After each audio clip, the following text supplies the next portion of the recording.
You're listening to the Valley Labor Report with David Story and Jacob Morrison.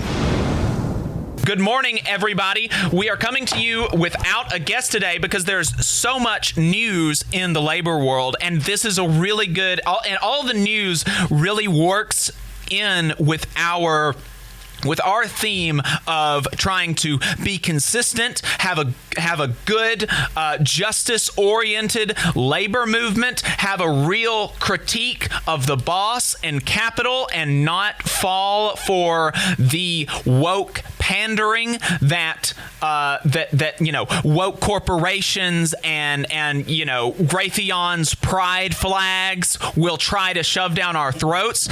There's just so much kind of stuff in that vein this week. And so the first story that we're going to talk about is the National Education Association's their conflicts with their staff union, the National Staff Organization. And just to kind of set this up, the National Education Association is the largest union in the country. The largest union, the most members of any union in the country. 3 million members. 3 million members. And now, to be fair, that's not what they want to be. They don't want to be the largest union in the country. They want to be a professional organization. Well, you could say there's something of an identity crisis sometimes within the NEA universe and particularly among some of their state affiliates. Yes. So they want to be a professional organization. And you know what? That's how they're treating their staff, like a professional organization would. So, Adam, you have been a member of the National Staff Organization in the past. You didn't work for the NEA in D.C. You never worked in D.C. For the National Education Association, but you have worked for one of their state affiliates for years. And so, I'm sure you know people. You know some sisters and brothers in the NEA. So what the hell is going on? So, just to kind of set the stage a little bit further, this can be kind of confusing. It's very meta, but a lot of unions have their own staff unions inside of them, which makes sense, right? If you're a labor union, you're going to have employees who do organizing work, who do computer work, membership processing. There's all sorts of, day-to-day work that goes into operating a labor union. So they have employees. And in most cases, those employees are themselves unionized. Because at the end of the day, management is management. No matter how lofty the mission statement of an organization may be, managers and bosses like to act like managers and bosses. Yeah. So in this case, there is a union called the National Staff Organization, NSO, and I'm proud that I served as a delegate to NSO. I'm proud to have served on my bargaining team and executive board through our state local. NSO represents employees of the NEA and all of its affiliates across the country. Because there are NEA affiliates in every state. So NSO has a local in D.C. specifically for NEA headquarters employees called NESO, NEASO. And I encourage you to check out their website, neaso.org/strike. It's very unusual that you hear about these, intra-union labor battles, but that's honestly a testament to how dicey things have gotten as of late. So the NEA is bargaining a contract with their staff union, and things have gotten ugly enough to where the NESO, the staff union, has actually put out more than one press release. They have established this strike website I just mentioned. They have a whole organizing campaign, a public campaign. They are collecting testimonies from their members.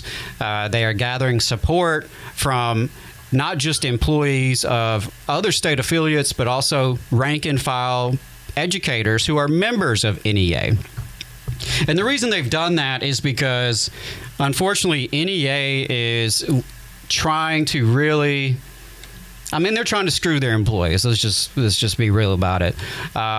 they are proposing stagnant pay. They're proposing cuts to their health care, cuts to their retirement, and really are behaving like the worst kind of superintendent or school board when they're talking about their own employees.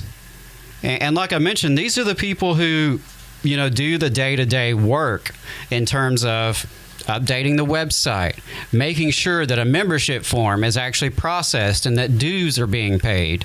Those are the staffers who conduct professional training for union leaders and educators across the country. Yeah, and like Jacob said, some of these are good brothers and sisters of mine that I've had the pleasure to get to know. These are really good-hearted people. They are there because they believe in the power of the labor movement. They believe in the power of public education and where those two intersect and how vital that is to our community.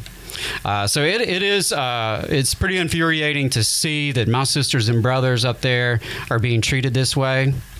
I'm so proud of them for organizing because, like I said, it is very unusual that these spats get out into the public. Right. And that's by design. Obviously, it is not a good look to be a labor union who has its own labor union troubles internally. And most of the time, the staff unions kind of concede to that. Most of the locals of NSO are not eager to go out and organize publicly for fear of, honestly, making their day-to-day jobs harder in the long run, right? We're in a very anti-union environment. Teachers' unions in particular are an easy target. And so, nobody who works for them, is intentionally trying to paint their employers in a bad light. But at the same time, workers are workers. And if you're selling your labor for a wage, you are a worker, even if it is to a labor union itself. And in many cases, certainly in my case, and with these sisters and brothers I know on the bargaining team, these folks are dealing with the same kind of BS that the educators deal with that they're representing. So that's where it's an extra slap in the face is that you're grinding, from 7:30 in the morning to 5:30 in the evening, taking calls and representing members who are dealing with jerk supervisors, who are dealing with threats to their benefits and to their pay, just crappy management practices, lack of communication. Those are all things that, as an NEA staffer, you're assisting educators with. And then to deal with the same tactics from your employer, who ought to know better, who is literally paying you to fight those practices on the outside, that's where it's an insult. So like I mentioned, stagnant wages, benefit cuts, they're actually trying to slash their retirement while increasing their healthcare costs. And, keep in mind that DC area in particular, it's skyrocketing cost of living. It's very difficult to find housing. Many of these employees of NEA travel all over the country. Many of these NESO sisters and brothers are lucky to spend, a solid week or two at home before they're right back out on the road training folks in Montgomery and Jackson and Nashville. That's their life. And so to see NEA conduct themselves this way, unfortunately, one of the members actually put it very well that this is Stacy Grissom. She's worked for NEA for 15 years. And I'm going to quote her when she says, "Normally, I'm unapologetically proud of where I work and of what we do. But these days, it feels like respect for union values is one-sided. It's disappointing. NEA can't talk the talk to others if it's not walking the walk with its own." And I think that sums it up. I certainly dealt with similar issues myself, in state affiliates. And you mentioned something earlier. There is kind of an identity crisis within the National Education Association because there is this contradiction between being the largest labor union in the country versus being a quote-unquote professional organization. Right. And that really has its roots from the very, very beginning, when NEA and the various state associations got their roots in superintendent groupings and administrator groupings. The Alabama Education Association was founded in 1856, but it was a superintendent's organization. So those contradictions have kind of carried forward all the way until 2021, and we still see that being an issue inside of the NEA universe. And we have, particularly at the state level, several state affiliates who actually do not want to be called a union. Mm-hmm. They do not... They don't accept that they are unions. They don't want to see that label applied to them, nor do they want to, act like a union. They don't see themselves connected to the labor movement at large. Right. That's the case here in this state, but it's seen elsewhere, and that's actually come into play at sometimes. Many of you may remember the strike wave of 2018, the teacher strike wave. Some people called it Red State Revolt.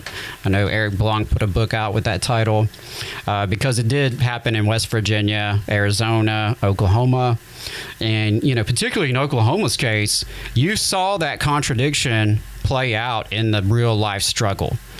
You had rank and file educators who were walking out, who were shutting down the school districts, occupying the state capitol. But at the same time, you had folks in the state affiliate management and elected leadership who were a little bit more conservative than that. Mm-hmm. And I don't mean conservative necessarily in the political sense, but conservative in terms of behavior. Right. The two go hand in hand often, but that's certainly the case. So you've got this identity crisis within NEA, and I'm proud to see that their staff are fight back, and we're hoping they get a fair contract. They don't have to go on strike. They're 98% have authorized the strike, so that tells us that they're ready for anything that happens. Yep. Folks, you're listening to the Valley Labor Report. Make sure you stay tuned. We will be right back. You're listening to the Valley Labor Report with David Story and Jacob Morrison. Charge for the land. A population burned up, bled dry. The marginalized multiply and unite to fight. All power to the workers. Good morning. My name is Jacob Morrison, here with my co-host and fellow agitator, Adam Keller. This is the Valley Labor Report. We've been talking about the National Education Association's staff issues that they've got. So again, just to recap for folks that just might be tuning in, the National Staff Organization represents staffers for many unions, and in this case, relevantly, the National Education Association in Washington, D.C. And they're not. They are forcing their staff to go through exactly the same thing that their teachers go through on a day-to-day basis. And it's just they are not upholding with their own employees union values. If you're going to employ people, then you have to pay them well, and especially it's even, they don't even have the excuse like, oh, we're just like a ragtag kind of group of folks. We're a small, like a small business would say, we're a small business. We don't have the funds, or even like maybe just a local union. We don't have the funds to pay people enough. And for one thing, if you're going to have staff, you should pay them well, but they don't have that excuse even. They are, again, the largest union in the country. The largest union in the country. They have the funds to pay people. And it's so important to have good staff, because the day-to-day operations of a union, especially the largest union in the country, there has to be administrative work done. And that administrative work is so important. And this is something that I have that I've seen firsthand over the last few years as I have occupied elected secretary positions for smaller union federations and for local unions. I have occupied the position of secretary and treasurer over the past few years. And that, it's a small enough organization that we don't actually have to pay somebody to do that. But the work that I have to do there is similar, and I don't get paid for it. And it's like, that's hard work, and I don't like it. Right. It's not fun having to fill out all these government forms that that businesses don't have to fill out, that the government looking over our back. Every single penny that we spend, we've got to account for, and it's we've got to have people to do that. And that doesn't mean that we cede rank and file democracy and transparency and these other union values to an opaque bureaucracy, but you have to have, quote, bureaucrats. You have to have administrators, and but because good administration, a transparent and democratic bureaucracy helps rank and file action. It helps empower people in the rank and file. And so these are not, right. These don't have to be conflicting things, the bureaucracy and democracy and transparency. They can work together. They support each other. They can, and they ought to support each other. And one of the best ways to do that is to ensure that the people that work there are taken care of. And another thing that you said when you started this is that these types of fights do not normally get out into the public. And that's because neither party wants it out in the public. Right. Of course, a boss is a boss is a boss.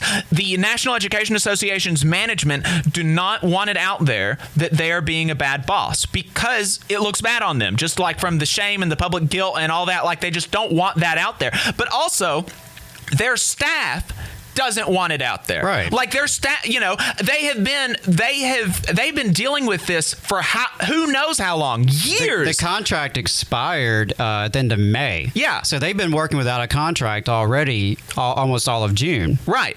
And so, this isn't something that they relish having to do, because they are union people. They are movement people. They don't want to have to come out and publicly attack their management, because their management are also supposed to be union people. Right. And so, this is not, within the House of Labor, when there are conflicts, we want to, if at all possible, handle it internally, because that's the best way. But the NEA management is not allowing this dispute to be handled internally. And so, like Adam said, they have the National Staff Organization that represents NEA, the NEASO, they've authorized a strike. 98% of the people that voted. That's huge. That's huge. 98% of the people that voted voted to have a strike. That's a lot of people. That is a lot of unhappy staffers in D.C. Yeah, I think it speaks to probably larger issues in the workplace culture there, and maybe at some point we'll actually get a chance to speak with some folks from NSO who could fill us in, because I don't think to have 98% authorize a strike already indicates that this, like you said, it built up over time. It probably goes beyond just this particular contract fight, honestly. Yeah. But there were a couple of things you touched on there that I think are important. For one thing, not just in labor unions, but kind of in the nonprofit industrial complex, so to speak, which is really the realm that NEA would prefer to operate in. Right, yeah. I think they oftentimes would feel more comfortable in that realm, hanging out with the nonprofits than the other trade unions.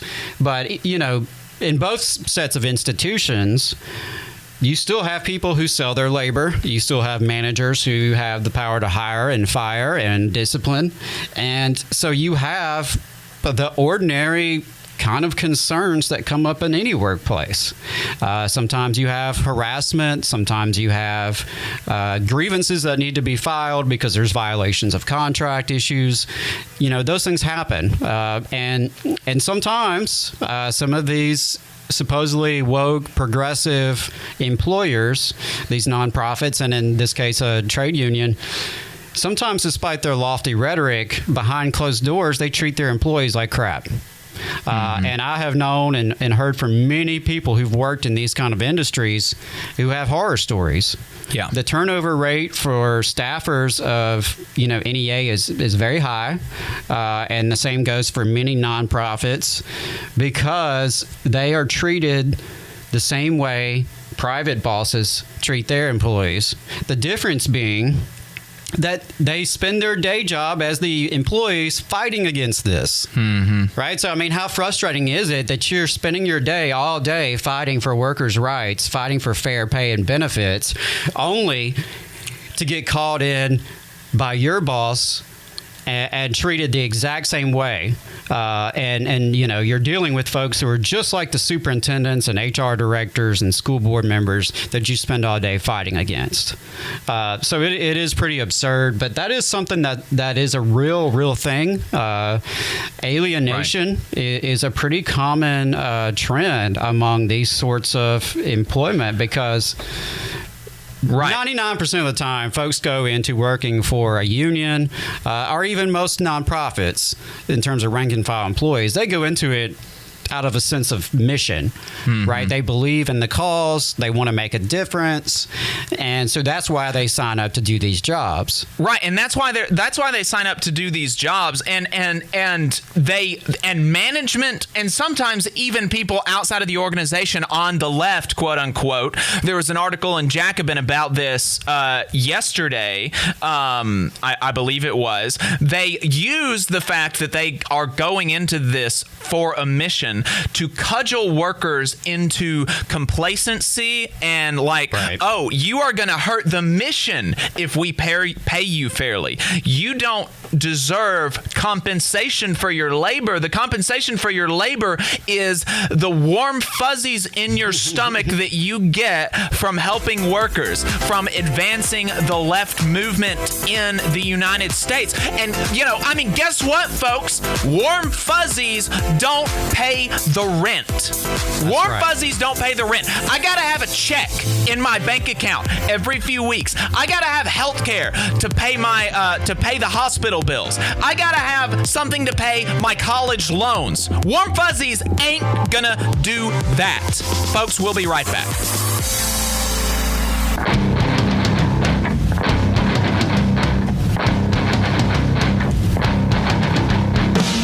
Lonely, dead, stuck, bleeding pig.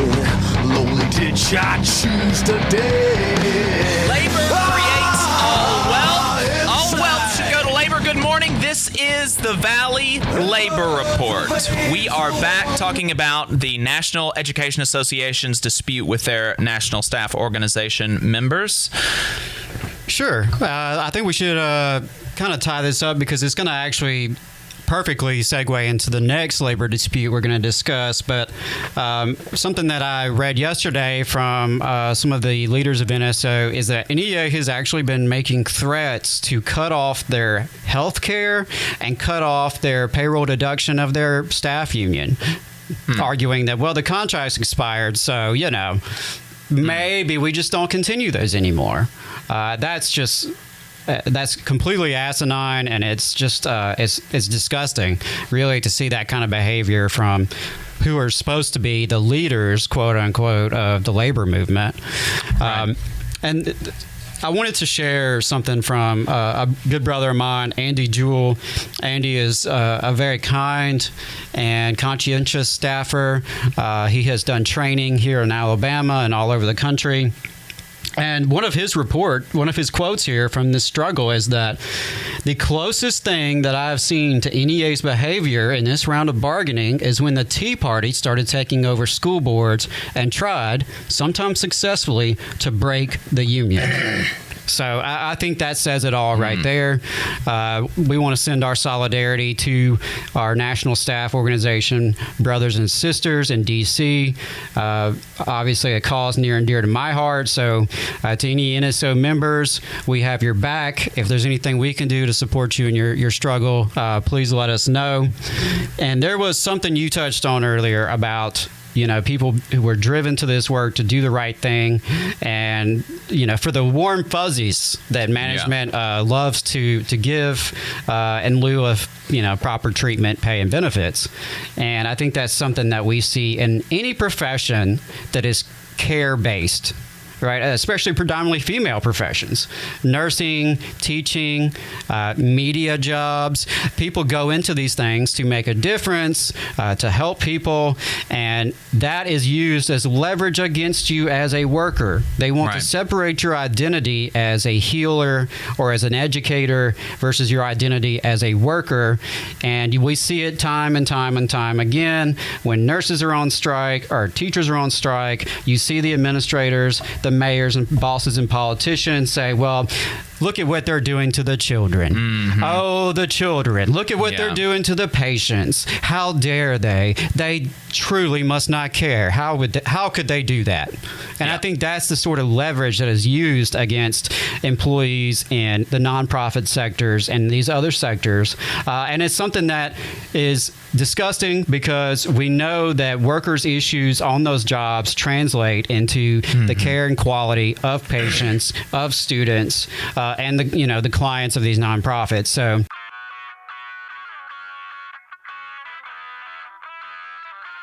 Hey, you listen to conservative talk radio all week. Why don't you try something different for a change?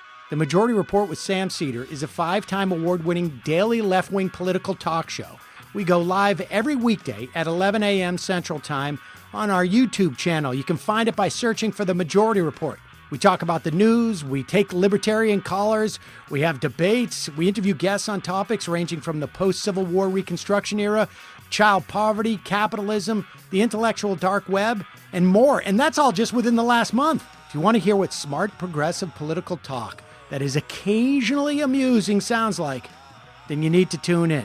And you're always welcome to call in if you want to hear the correct opinion on any given topic. I will give it to you. Tune into the Majority Report at 11 a.m. Central Time on YouTube or later wherever you get your podcasts.